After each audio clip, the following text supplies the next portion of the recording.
करता हो बेसहारों को सहारा या रसूल अल्लाह, सहारा या रसूल अल्लाह। जिसके अंदर हिम्मत है कि फारूक आजम के दर्जा उनके मकाम को मुतय्यन कर सके, उनका मकाम वही मुतय्यन करेगा जिसकी दुआ से वो मुसलमान हुए थे।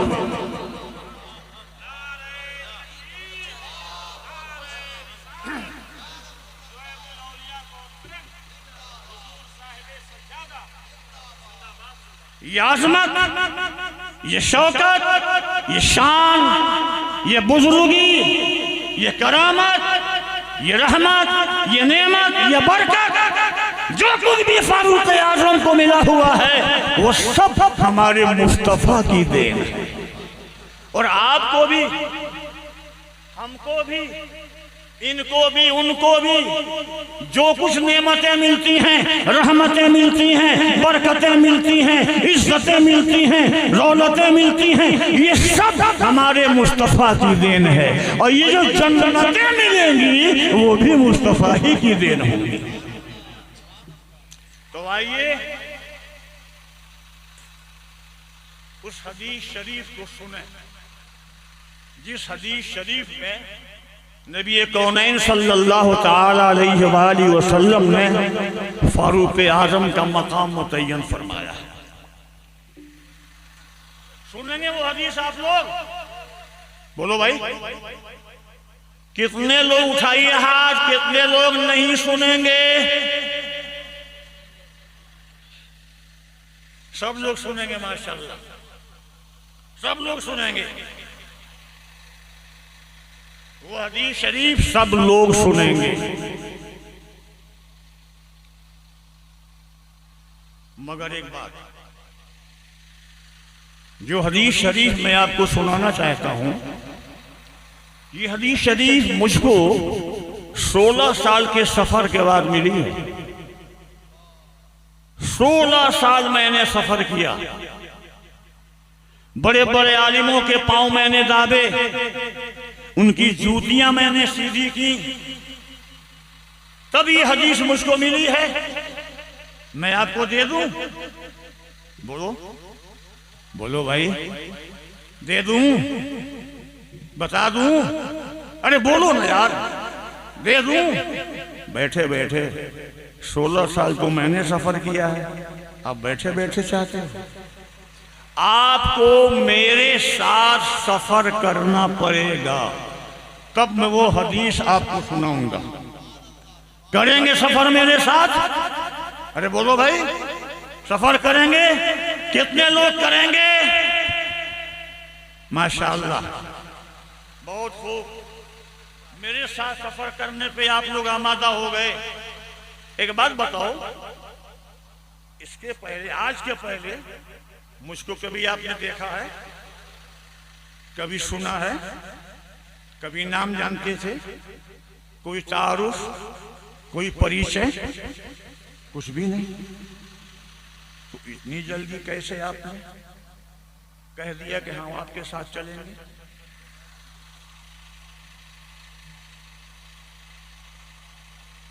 ये देखकर कि मेरे जिस्म पे कुर्ता है, सदरी है, टोपी है, दाढ़ी है, तो दाढ़ी टोपी वाले, सदरी कुर्ता वाले, जुब्बा दस्तार वाले तो बहुत होते हैं। हर एक के पीछे चल दोगे, हर एक के साथ चल दोगे? नहीं, इस खानकाह, ये खानकाह है, खामखा नहीं। तकबीर, नारे रिसालत, शुआइबुल औलिया कॉन्फ्रेंस।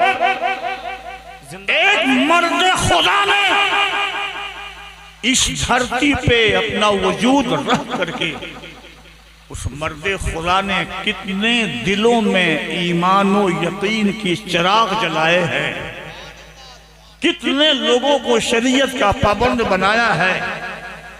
उसी मर्द खुदा जैसा कोई आदमी आपको मिले या उसका चाहने वाला मिले, उससे मोहब्बत करने वाला मिले, तो आप जरूर उसके साथ चले जाओ, लेकिन 40 दिन का चिल्ला कराने वालों के साथ मत हो जाओ,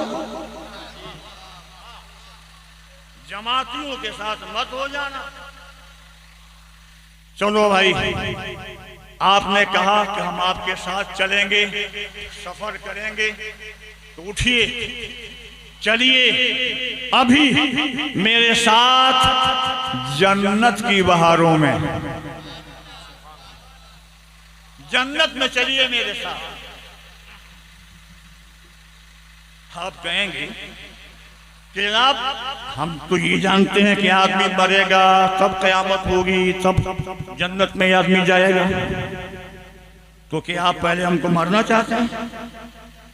जी नहीं, मैं मौत का पैगाम लेकर नहीं आया हूं, जिंदगी का सबक लेके आया। उठिए मेरे साथ, चलिए।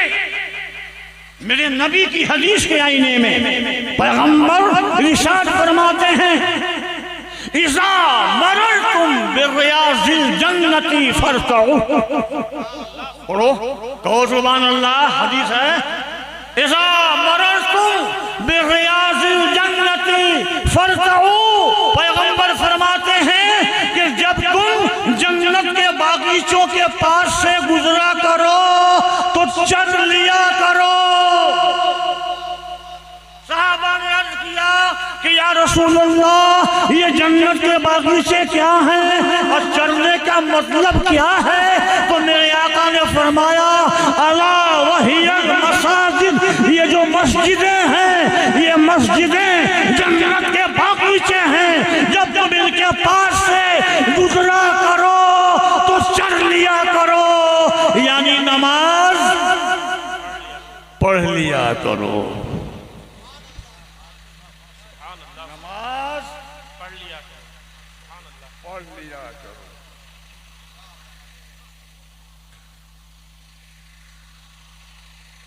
टाइम जो मेरा हो गया ना, बुढ़ापा में कितना बुलवाइए।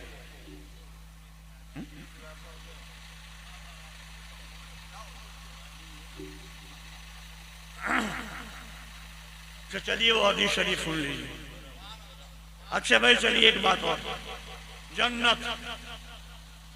जन्नत में जाने का, मस्जिद को आबाद कीजिए, आप जन्नत में जाएंगे।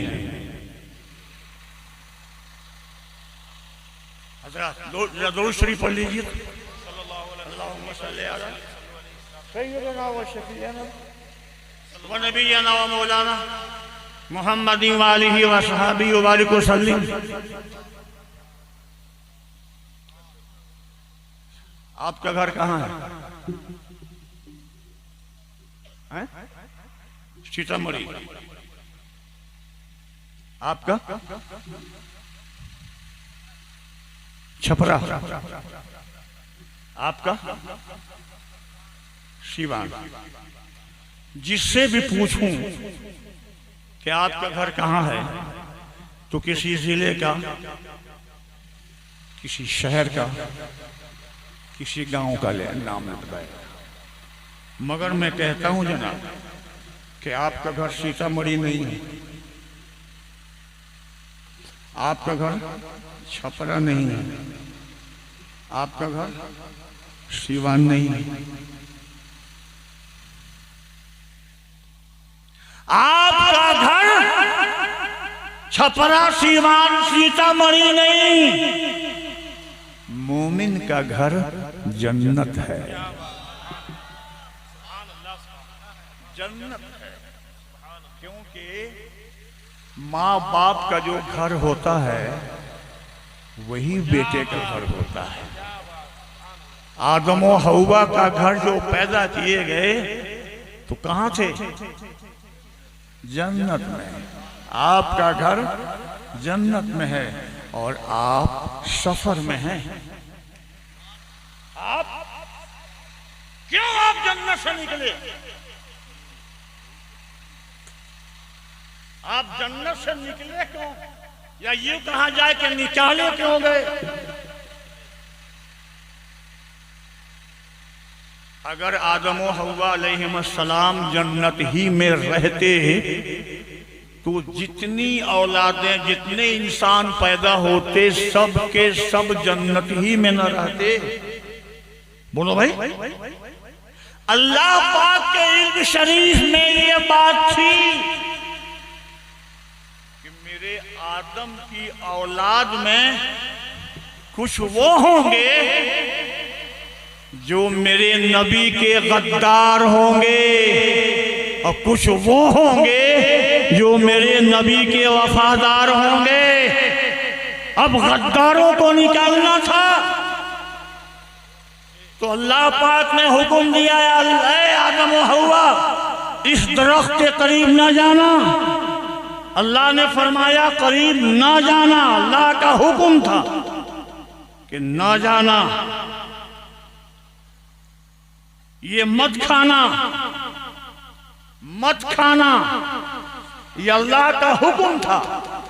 वो अल्लाह की मशीयत थी, अल्लाह की चाहत थी, खा लेना, ताकि ए आदम तेरा खाना दुनिया में जाने का बहाना बन जाए।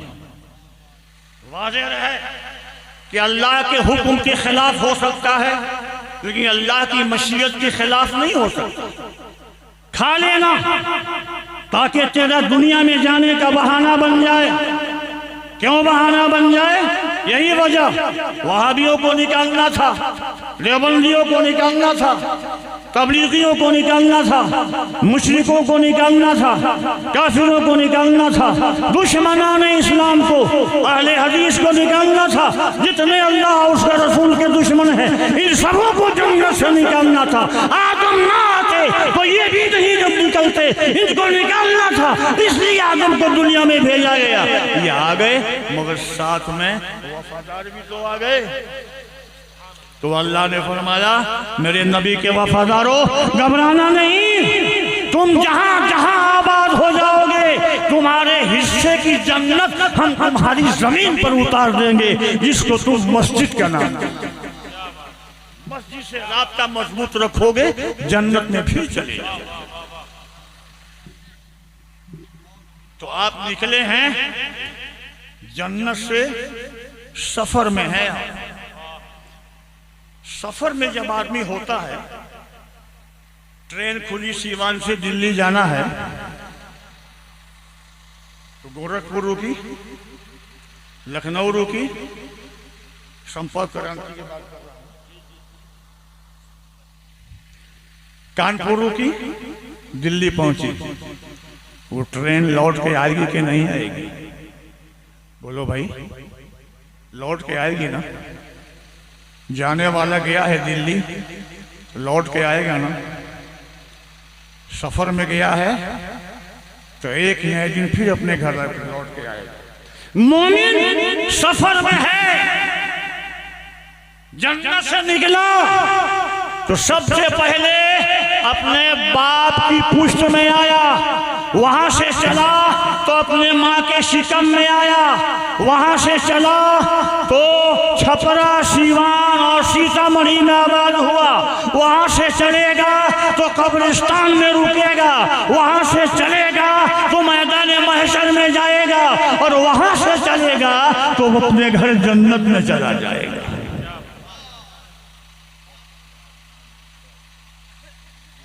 समंदर देखा है आपने? समंदर देखा है? देखा है, मगर उस तरह नहीं देखा है जिस तरह मैंने देखा। समंदर का पानी और कीजिएगा मैंने कैसे देखा है। समंदर का पानी भाप बन के उड़ता है, और वो भाप जब बहुत ऊपर जाती है तब के जमहरीरिया में, तो वो बादल बन जाती है, और उस बादल से जब गर्म हवा टकरा के गुजरती है तो वो बादल बूंद बन जाता है, बारिश बन जाता है, और वो बारिश के कतरे इकट्ठा होके बहने लगते हैं तो वो नाली कहलाती है। और चंद नालियां जब मिल करके एक साथ बहने लगती हैं तो वो नाला कहलाता है। और चंद नाले एक साथ मिल करके बहने लगते हैं तो वो नदी कहलाती है।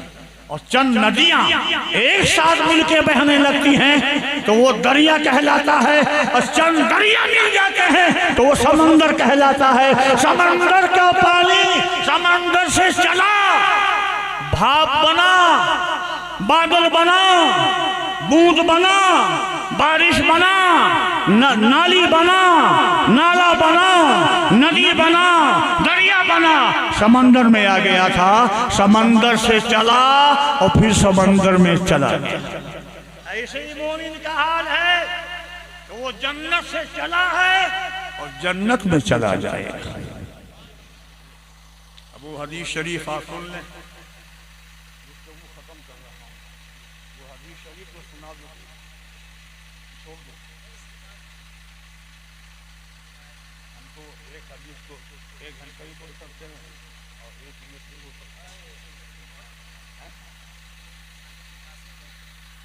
वो हदीस शरीफ सुन लो भाई, जिसके लिए इतना घुमाया आपको। मदीना शरीफ है। आज जहां पे गुंबद खजरा है ना, कल वहीं पे हजरत आयशा सिद्दीक़ा का हुजरा था। वही हुजरा है, उस हुजरे का आंगन है। नबी कौनैन सल्लल्लाहु अलैहि वसल्लम उम्मुल मोमिनीन आयशा सिद्दीक़ा के रानुए अतहर पर अपना सर मुबारक रखे हुए आराम फरमा रहे हैं। उम्मुल मोमिनीन पैगंबर की मुअत्तर मुअम्बर जुल्फ़ों में अपनी मुक़द्दस उंगलियों से कंधा कर रहे हैं। पैगंबर मुस्कुरा रहे हैं।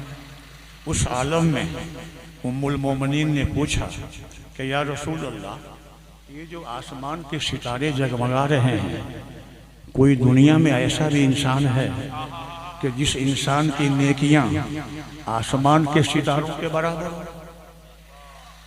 आप में से कोई जानता हो तो मुझे बतावे।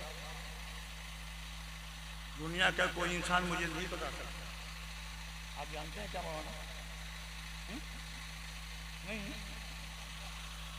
आप नहीं जानते, कोई नहीं जानता। आसमान पे सितारे कितने हैं कोई नहीं जानता, कोई नहीं जानता। मैं गारंटी के साथ कहता हूं, दुनिया का कोई इंसान नहीं जानता आसमान पे सितारे कितने हैं, कोई नहीं जानता। मैं क्यों कह रहा हूं? मैंने माहिर फलकियात प्रोफेसर माइकल रॉबर्ट का एक मकाला पढ़ा था आज से 35 साल पहले। उसमें उसने लिखा था कि फजाए बसीत में, खगोल शास्त्र का माहिर था, उसने लिखा था कि फजाए बसीत में अरबों, और कीजिएगा, हजार नहीं, लाख नहीं, करोड़ नहीं, अरबों कहकशाएं हैं। क्या लिखा था उसमें? अरबों कहकशाएं हैं और एक एक कहकशा में खरबों सितारे हैं। सुभान अल्लाह, सुभान अल्लाह। अब अरबों को खरबों में आप खरब दीजिए ना, कितना बनता है?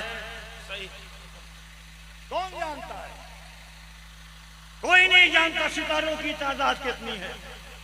लेकिन पूछने वाले का कमाल है।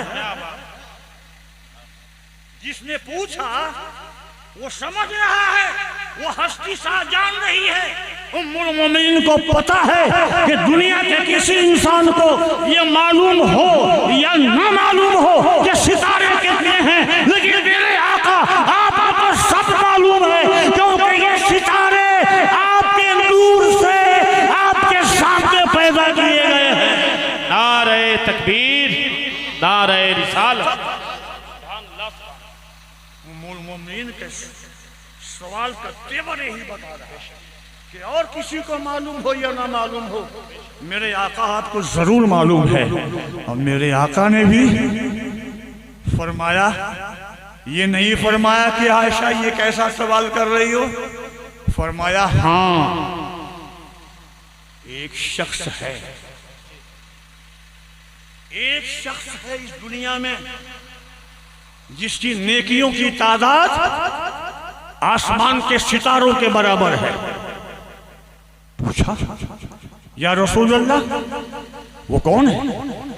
फरमाया, उसका नाम है उमर इब्न खत्ताब फारूक आज़म।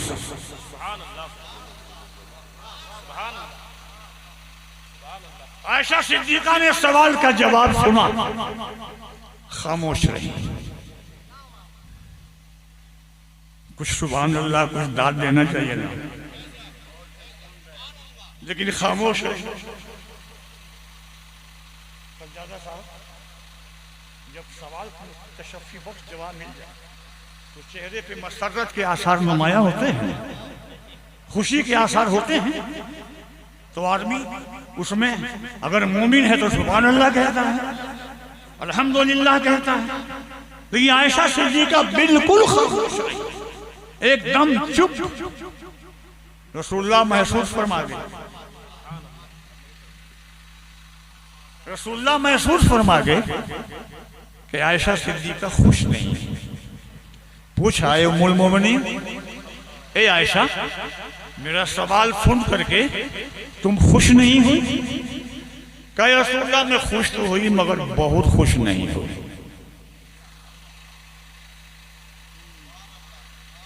क्यों?